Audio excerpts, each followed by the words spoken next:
So I think we're going to get started here. We are, just to let you all know, going to be streaming on YouTube as soon as I click the right button. And we are also recording this discussion.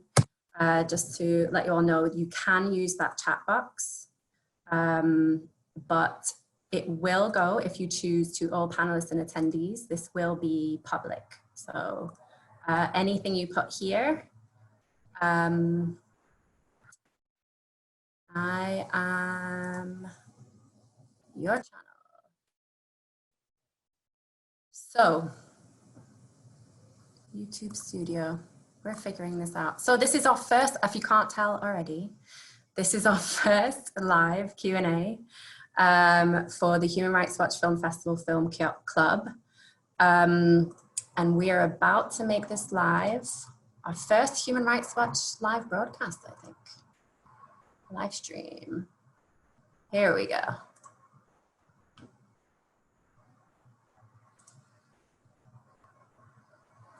So please use that chat box and let us know.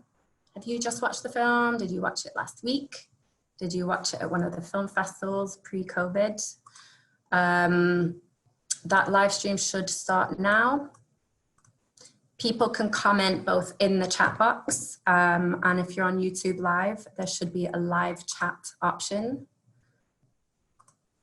Just waiting for YouTube Live to catch up. Perfect. There we go.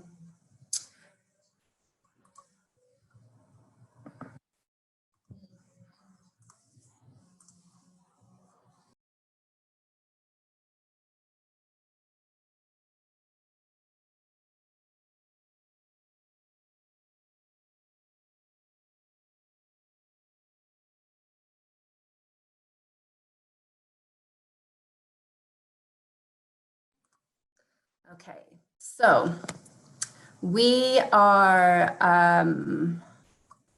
loving these comments. Thank you so much. So the filmmakers are going to come on shortly and they can see your comments now. So please, any thoughts, questions, comments, please put them in those Zoom chat and also on the live chat on YouTube Live. So we're allowing people a couple of minutes just to get their sound settings right, and obviously me a couple minutes just to get our YouTube Live going. So in the meantime, just to let you know, we do have live captioning going. You can select this at the bottom if you're not already seeing it by clicking on, there may be a CC logo, or if you click on the three dots that say more, it will offer you the captioning. Let's see. This is so lovely. Wait, I'm going to. Perfect. Okay.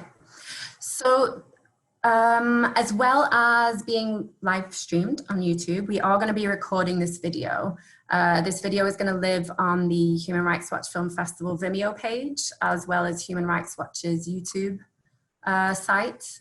We will be posting that link into the chat box, as well as other links throughout. So if you keep that up on the right hand side, you can see what's going on, not just from other folks, but I have my colleagues from the film festival here. Yeah, please engage wherever throughout this session. Also, if you would like us to speak more slowly or clearly, if there are any issues with your audio, please type into the box. We will ensure that that's passed on to our panelists as well. So just as a bit of background, so we sadly recently needed to cancel our Human Rights Watch Film Festival, the London edition, due to COVID-19. Obviously the COVID-19 pandemic that's hit a lot of our film festivals, or a lot of film festivals around the world, as well as impacted the film industry as a whole, as well as all of our personal lives. And this amazing documentary, CRIP Camp, would have had its European premiere on March 17th, where our panelists today actually would have joined us on stage before the Netflix release on March 25th. But now we're lucky because we get to share the conversation with audiences around the world, along with the global Netflix release. So there's one silver lining there. Today's Human Rights Watch Film Festival Film Club is co-presented by our London partners, the Barbican and Regent Street Cinemas. We also want to thank the players of the Postcode Lottery, People's Postcode Lottery, for their support of the festival. And we're still finding ways to work with some of the films that were part of our London edition lineup. So please stay tuned. Follow us on Twitter, Instagram, and Facebook. We will again be putting links to that in the chat area, and we can notify you of future online events. So I'm going to introduce our panelists in a moment, but first I want to let you know how the event will run. So the first 15-20 minutes, we're going to have an in-conversation between filmmakers Nicole Newnham and Jim LeBrecht, along with our senior researcher and advocate in the Disability Rights Division at Human Rights Watch, Carlos Ríos Espinosa. During this first section, Jim, Nicole, and Carlos will not be answering questions from the audience, but please feel free to add questions and comments, again, in that chat box via Zoom or in YouTube live chat, and we'll be pulling from those questions for the second part of the conversation. Again, a reminder, streaming live and being recorded. So if you do want to ask an anonymous question, there is an option in the Zoom chat box to send to all panelists instead of all panelists and attendees. And this will mean your message will not post into this public chat box. So I'm loving these comments here. They're really great. Thanks everyone for joining us. We've got some people from all around the world here. Really exciting. Okay, and now I am going to bring in our panelists. So bear with me as we unmute and allow for everyone to join us. Start videos, please.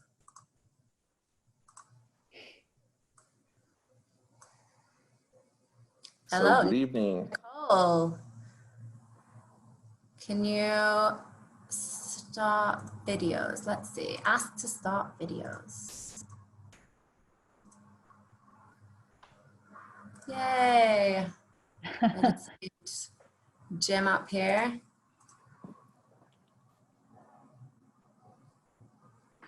Brilliant. Hi. Hey. Hey. Hey, everyone. So I'm just going to briefly introduce everyone that we have here. So we have the writer, director, producers of CRIP CAMP, Nicole Newnham, who is an Emmy-winning documentary producer and director, 4-time Sundance Film Festival alumnus, and 5-time Emmy nominee. We also have Jim LeBrecht, who has over 40 years of experience as a film and theatre sound designer and mixer, author, disability rights activist, and filmmaker. Jim is currently a board member at the Disability Rights Education and Defence Fund, which works for the rights of the disabled through education, legislation, and litigation. And you may recognise him from the film you just watched. And both Nicole and Jim are tuning in here from California. So welcome, West Coast. Thank you. And then in Mexico City, we have Carlos Ríos Espinosa, who is a senior researcher and advocate at the Disability Rights Division of Human Rights Watch. Carlos is a lawyer and expert on international disability rights and criminal justice. And CRIP Camp did resonate particularly strongly or personally with Carlos because he went to a similar-ish summer camp, which I'm sure he'll tell you about shortly. But just before I hand this over, I just want to thank you, Jim and Nicole, for being here and for your incredible film. As you can see, we're getting amazing response from audiences, and we personally loved the film. We're so excited to be able to work with the film still, even if it's on a different sort of stage than we had. And I'll be watching on the sidelines and join you again in about 20 minutes. So thank you. Well, thank you very much. Really, it's a pleasure to be able to, such a privilege to be able to chat with you today. Good evening to everybody who's listening. Well, I'm going to start by saying, well, what my impression was on seeing CRIP CAMP, no, because I was asked by our film festival colleagues to review the film, no, so and make some initial remarks on it, no, it was supposed to be showing on the London Film Festival, and I need to say that I was really impressed, no, by the film in terms of, well, the technical making of the film, no, and the contents were absolutely wonderful, no, for someone who has lived experience on disability. My name is Carlos, and I got polio when I was 4 months old, no, so it really sounded right to me, because I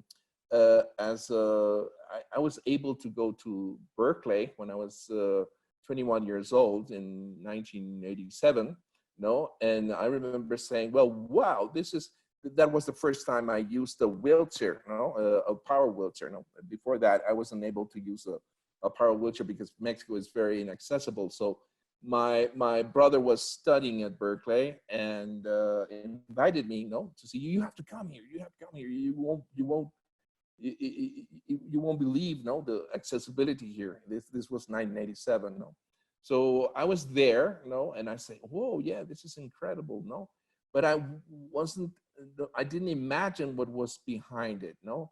So I remember that when I saw CRIP Camp at the beginning of the year, no, I sent to my colleagues, well, you have to see this, no, because behind all this accessibility, no, and really inclusiveness of people with physical disabilities in Berkeley, there was blood, sweat, and tears, no, of the disability community in the US, no, Americans that with disabilities that managed to do this in an organized way, no, people like you, Jim, or like Judy Newman, who also is a member of an advisory committee at the Disability Rights Division in Human Rights Watch.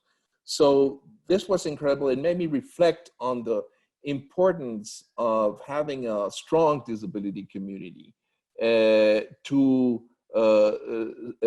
really push for individual rights. No, this is very difficult to do in terms individually. No, so it made me think, no, about the enormous importance of when I was growing up. It wasn't there. No, now this has been starting to change in most countries. In Mexico, we have also a disability community now that's struggling hardly. But when I was a young guy, no, I really related with what you, Jim, say in the film, no. So you felt different. You felt like you were always the guy who was not going to make it. No, I went to mainstream schools, but I always had this message of, oh, okay, so your family is gonna, of course, take care of you all your life. You won't be able to marry. You won't have kids. You won't. No. So you start to sort of like interiorize to believe, no, on those issues. You start developing sort of like a twisted version of yourself, no, a spoiled identity, no. Some authors have called it, no. So seeing the film and seeing how the U.S., the Americans with disability had this space, no, to really discuss things and sort of like to be involved, no, in the movement and fighting for the rights. It was amazing. So can you develop a little bit? I would appreciate that if you could develop in terms of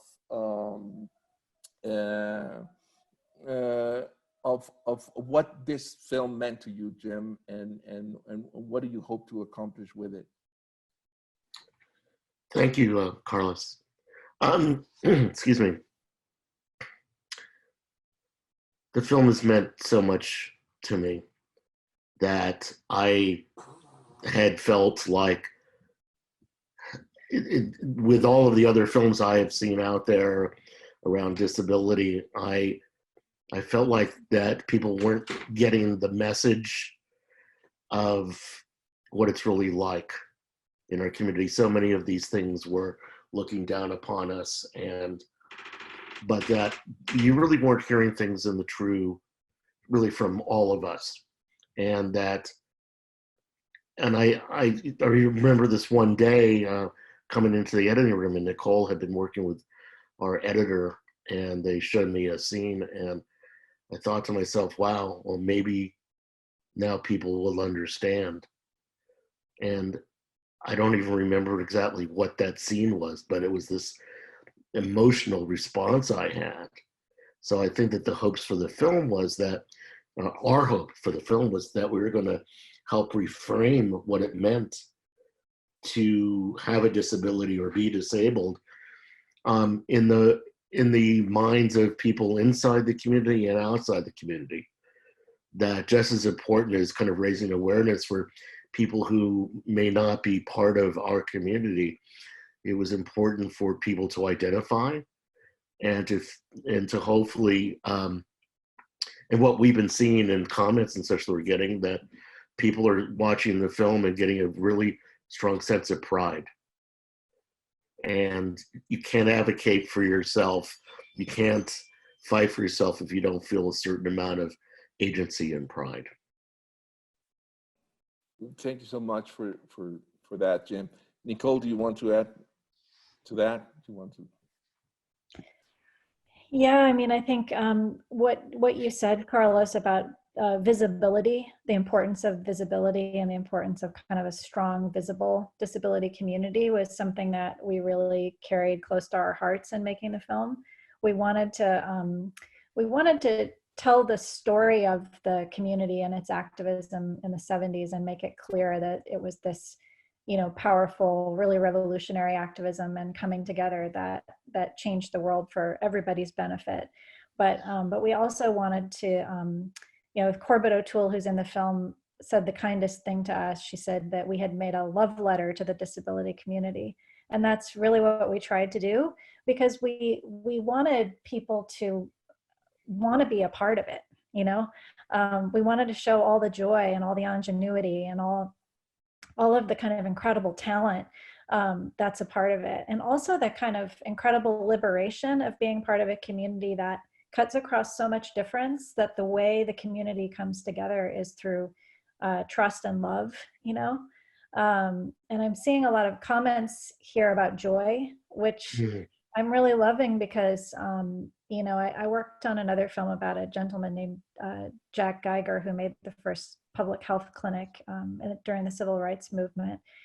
And he would always say that, he was working in really hard conditions, and, people were putting bombs on his car, and it was very difficult, but he would say that the joy that he and his colleagues had in what they were creating is what drove the change forward. And I feel like you really see that both at the camp and then all the way through, into the movement, that kind of that profound happiness and joy in community. And that was something also we wanted to kind of take from the community and gift out into the world.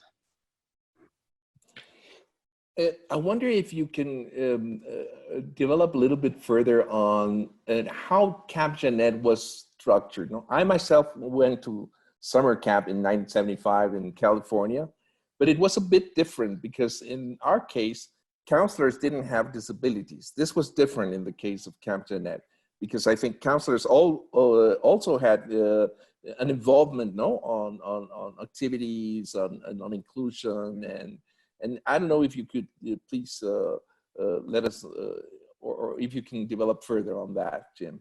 Thanks.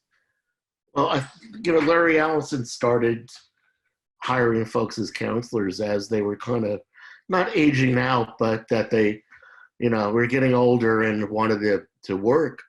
And indeed, that was something that was, I believe, rather unique at the time. And as we mentioned in the film, it was really great as, and this is not a pun, but a role model. So for us at the camp, that we could see people like Judy Heumann or Pat Figueroa, and see them in a position of power, position of employment. And certainly as a 15-year-old at the time, it was really important for me to meet elders or folks that were older than me that had substantial lives outside of camp. What were the ages? No, and who were the youngest and who were the oldest in Jeanette? The camp was broken up into teen camp and adult camp. Okay. And so adult camp had people that were well into their 60s, maybe a little bit older. Teen camp, I think the cutoff probably was in the neighborhood of maybe 25 or so. It just kind of depended. I know that Judy was 23 at the time. She was working there at that time, but you know, Steve Hoffman was going to college. So a number of people were college students at the point that I was there. And Tim, that's unusual, right, for summer camps to have people coming at older ages like that. But that was part of the philosophy, right? Yeah. Well, I mean, yes, but indeed also, I think it was recognized that there were not a lot of options for people with disabilities simply to get out of the city and have a vacation or to be able to be out in nature. So, indeed, it was, kind of rare for anybody that non-disabled to kind of go to camp after they were maybe going off, exiting high school. But for us, it was, it was about the only thing we could have at the time that really felt like, well, you can't quite call Camp Jeanette a resort, but you get the idea. Yeah, right.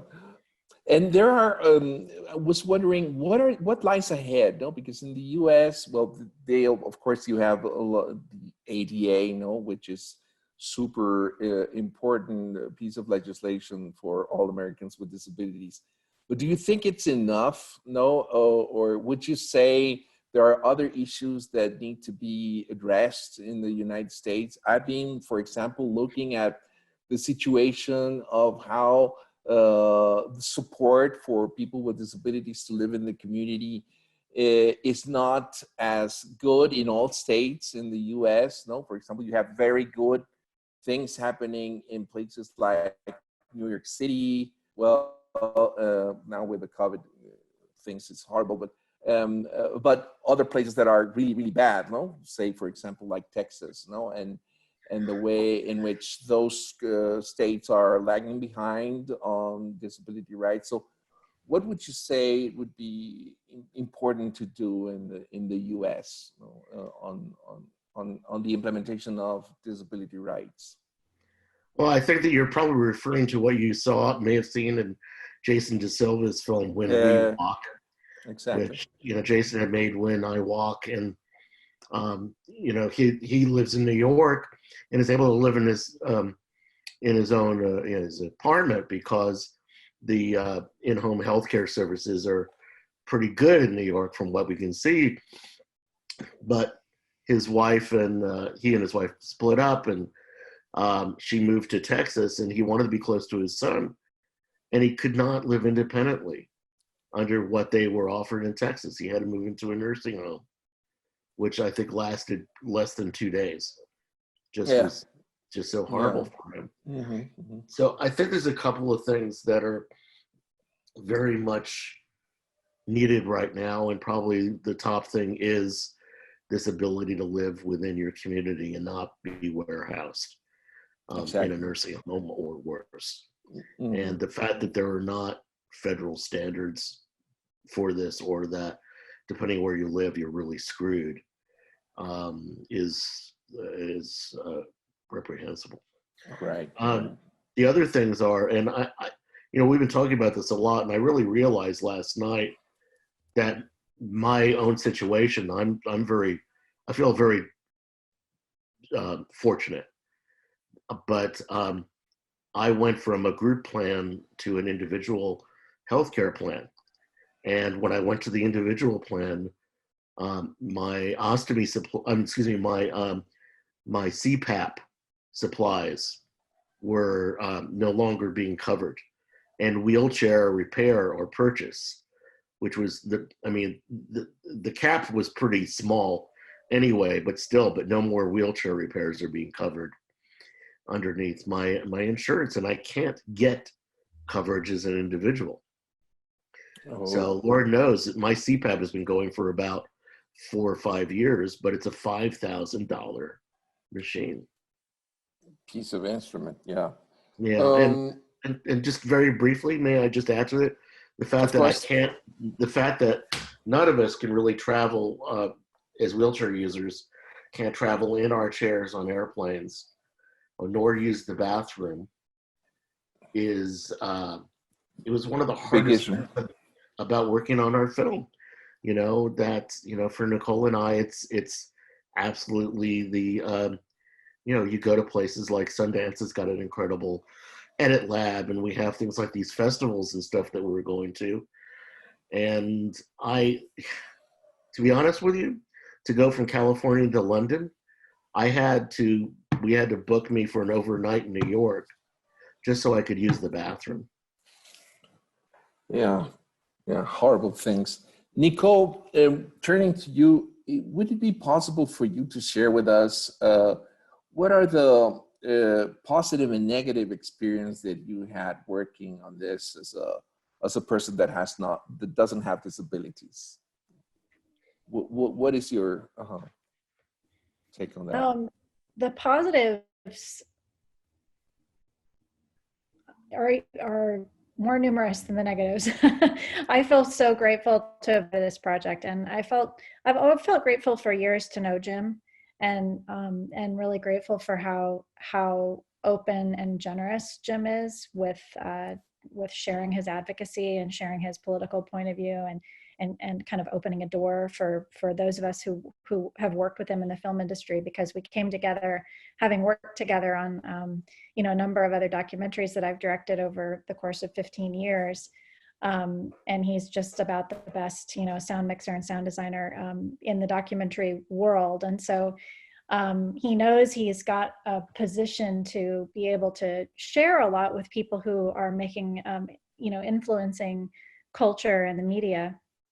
And so that has been amazing. And the film and the experience of getting to know the community of Genetians, and, being able to have a relationship with someone like Judy Heumann, and in fact, all of the people who are featured in the film has just been an incredible blessing for me. But I think, it has definitely opened my eyes to how rare it is that when people talk about diversity or they talk about equity, and I'm talking about non-disabled people, they think about disability as being a full part of that, And we did see that over and over as we were fundraising, as we were pitching the project, as we were traveling, navigating around in the world. And here I am with a co-director who needs to have access to the same things that I have access to, and seeing how difficult that was, or seeing how really so many times when you're talking to people, even who specifically are working on issues around equity or diversity, the idea of including disability fully in that is new to them.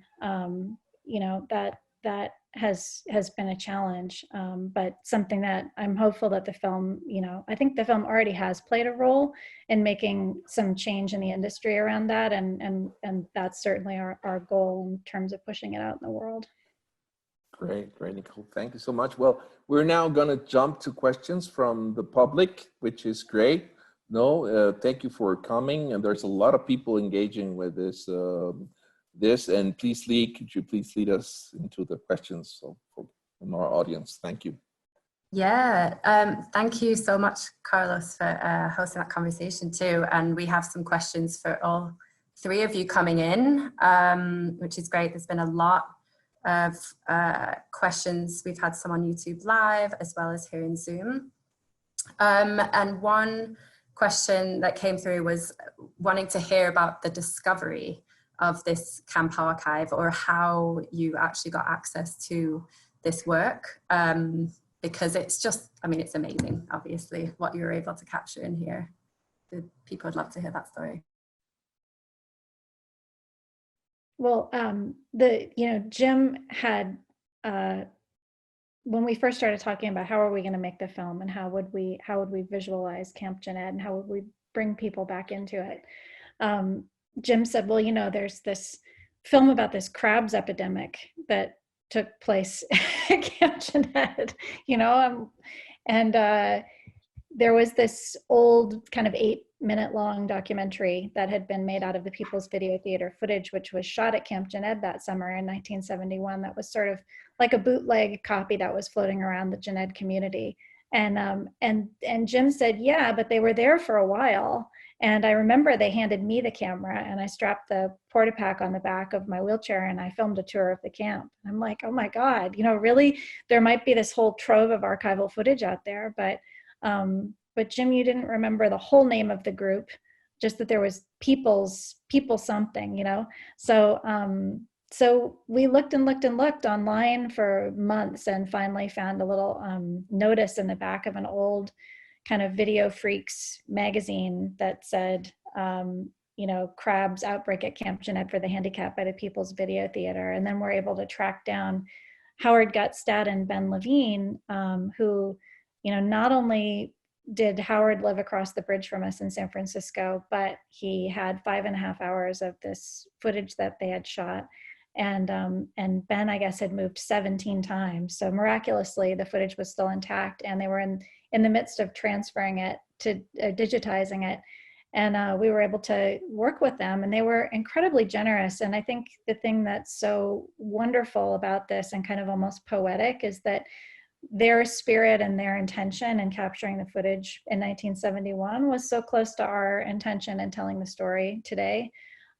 So when Jim and I went to meet Howard to talk about this for the first time, it was very emotional, actually, just the idea that Jim had started out making this film so long ago, 50 years ago, and is picking it up and continuing the storytelling today.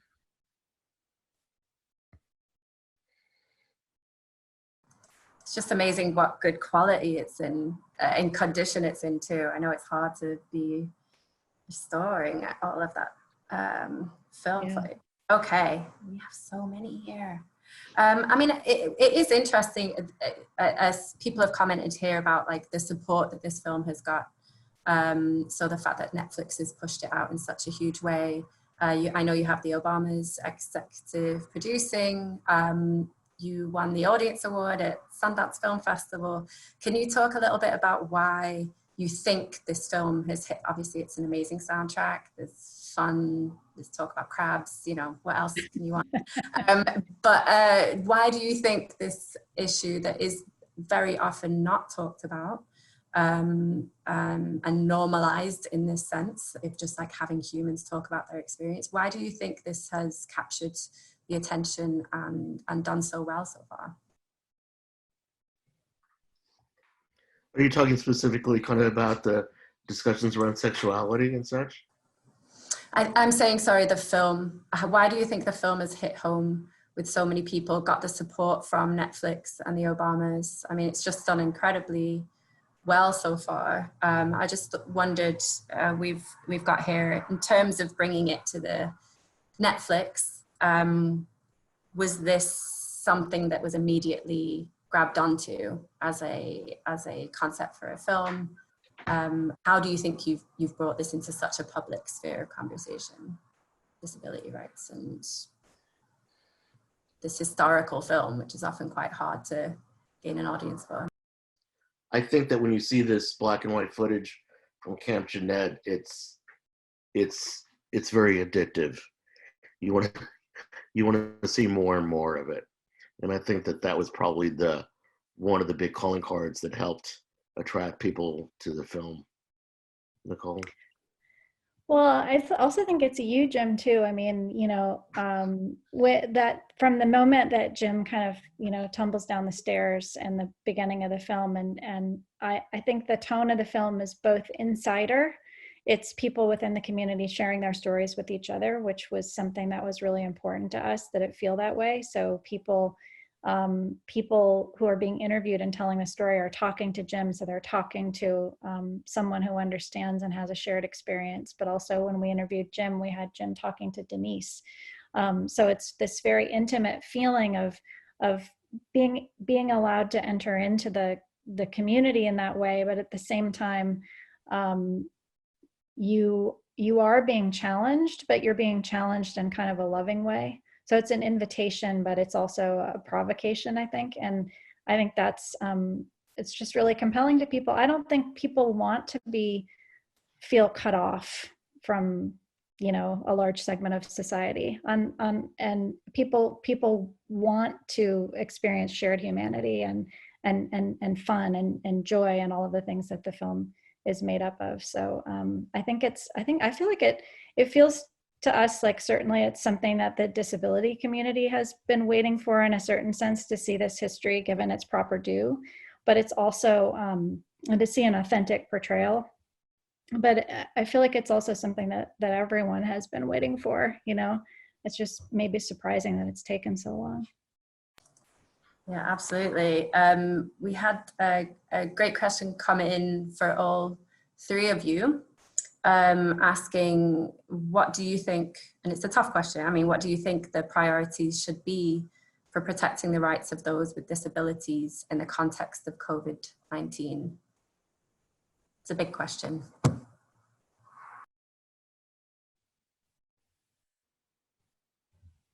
Well, I would, sorry, go ahead, Jim. I would love to hear what you have to say.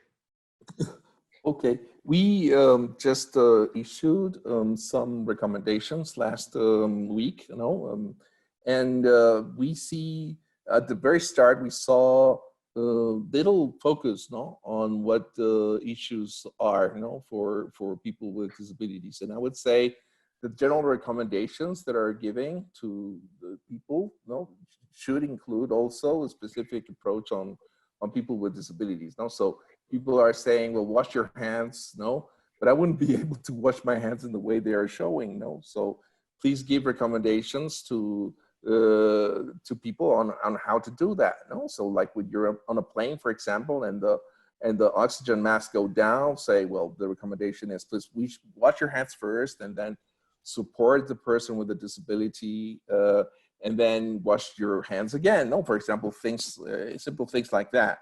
Or other issue is on people living in institutions. No, I wouldn't imagine what would it be if someone got the virus, and how you should. So people, countries should take this opportunity to really actively push the institutionalization for people with disabilities, because they are at a higher risk at this very moment of getting that virus. No, Jim, sorry. No. I think back to having seen something online where some, the health official has said, well, the good news is that most of the people that are dying are people who are, older, disabled, basically is what they were saying, with other underlying conditions, and as if that was an acceptable thing to say. And,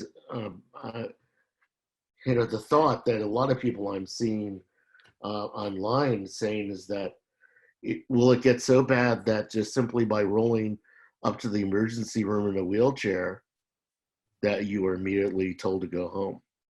I mean, so I think there's places like DREDF that have Disability Rights Education Defense Fund, DREDF.org, has on their page basically a one sheet that you can print out that talks about your rights, at least in the United States, when it comes to healthcare. But it's really going to take all of us to really yell and scream and contact people that we know to say that, you just can't, people have to stop thinking this way. Absolutely. And actually, I've seen this question come in a couple of times now. But in the film, what's a beautiful part of this film is looking at the support from other sectors, so the Black Panthers and unions, and a question is whether there are similar collaborations between groups now, so strategic allies, or what are the relationships now that the disability rights movement have come forth with since the making of the film, or since the era of the film. I don't think that I'm the best person to answer that question. I don't think that I'm quite tied in, but I will say that we have been developing a rather robust impact campaign for the film, and that it is really, it's first off, it's been just one of the things that we are looking at among many things, like really looking at people, raising up the voices and stories of people that have been marginalized within the disability community. But one of the other things we're really looking at now is when we're trying to organize events or watch parties, really reaching out beyond the choir and really trying to go to organizations that are politically or socially active, but may not have a prime focus on disability.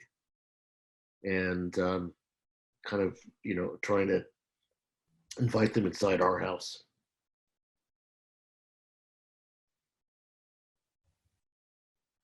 Yeah, I mean, I think that one of the powerful things about the film and about the disability rights movement and the disability justice movement in the United States has been the power of its intersectionality, but there's still like there's a lot of other strategic alliances that can be strengthened, and we're hoping by bringing the film into conversation and by having discussions that are including people who have disabilities but also carry other identities and come from these different groups, that we can help use the film as a way to have conversations that can strengthen some of those alliances.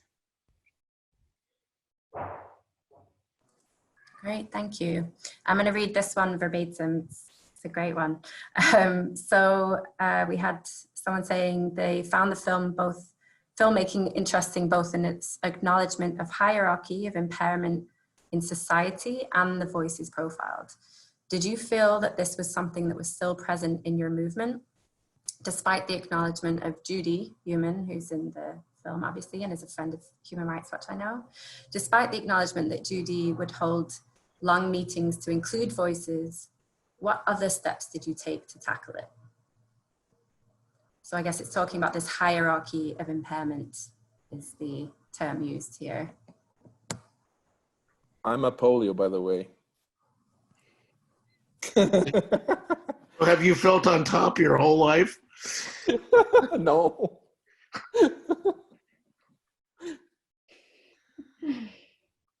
I think all of this is very individual for each person and how they feel. And I think that certainly part of the issues around hierarchy and cerebral palsy may very well have to do with how easy it is to understand your speech.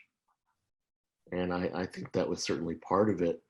I remember being just a kid at another summer camp, and I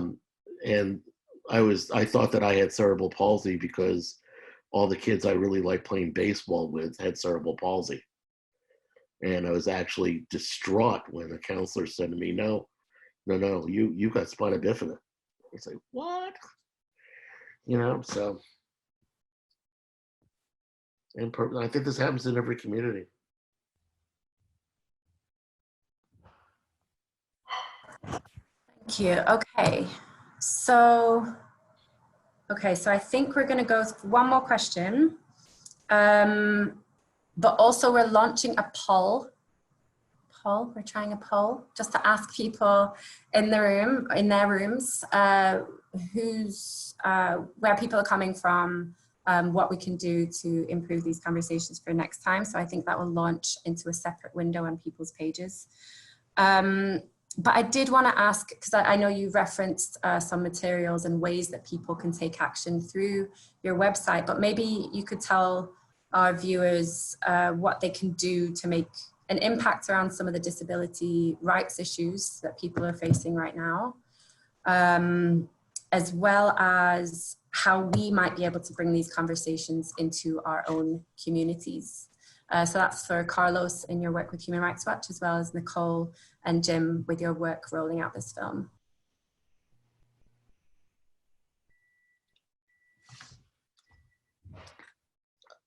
I don't want to hog. I don't want to.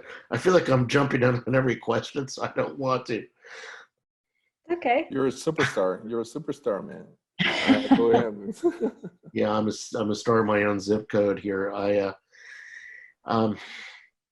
I think that if you're really interested in these kinds of issues, that there are local organizations virtually in almost every community, be it on the local or statewide level, and that searching them out and seeing how you can get involved with some of the things that are important to them is important.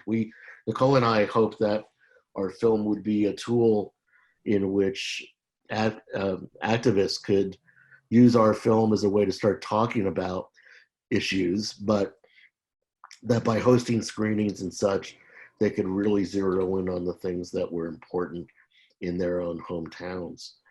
And we've only, at Sundance, we had one screening that was for politicians in Utah and their disabled constituents.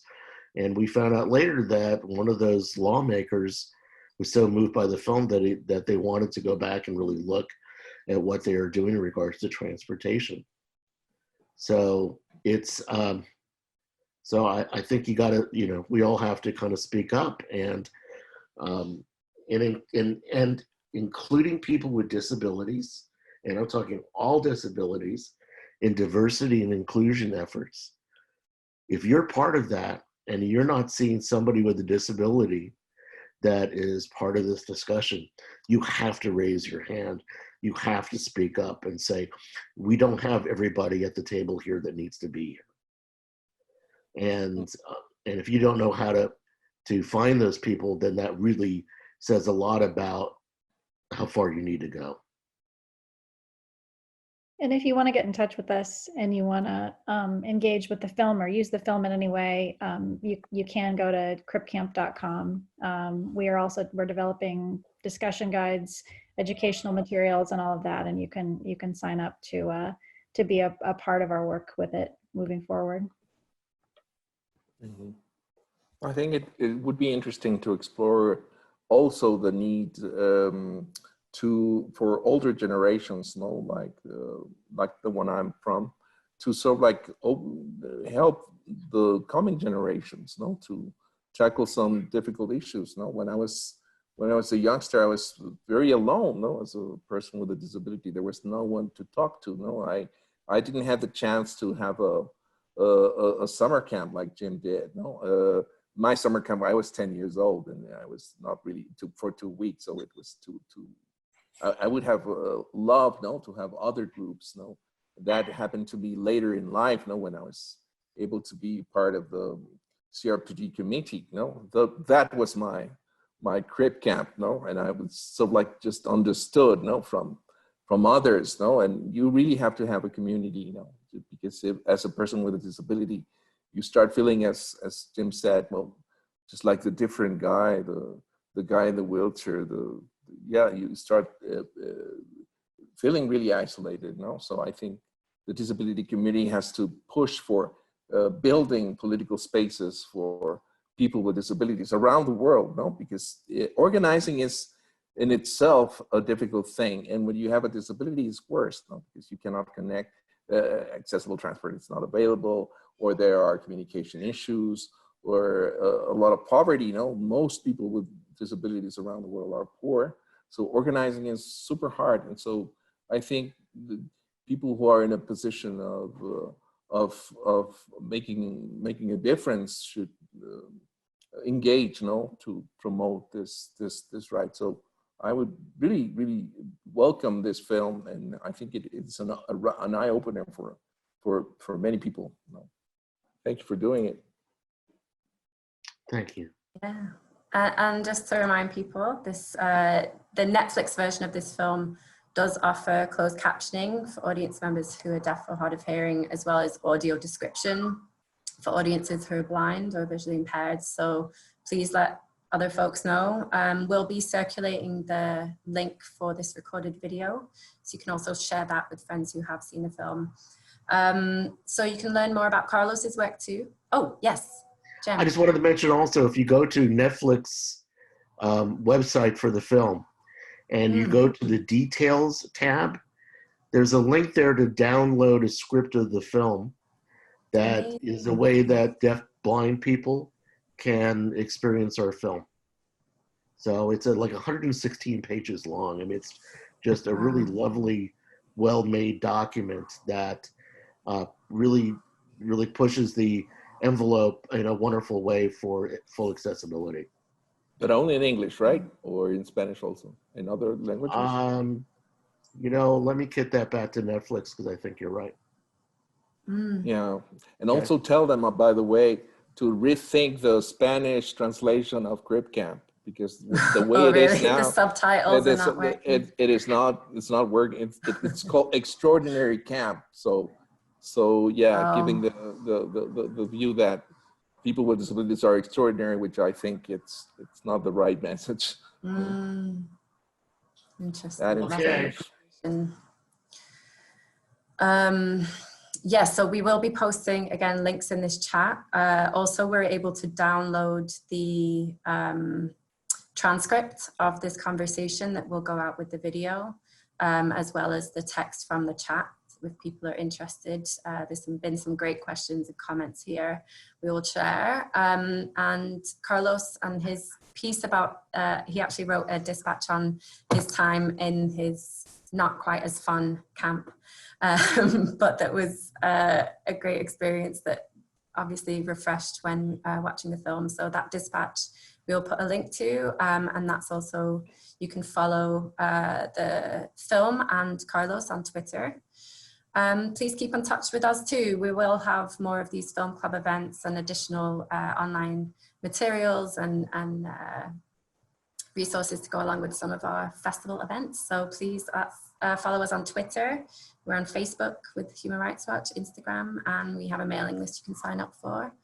And thank you all so much. Thank you, Carlos, Nicole, Jim, for joining us. And thank you everyone for tuning in. And we'll see you for next time. Thank you. Thank you. Thank you, everyone. See you. Bye. Yeah.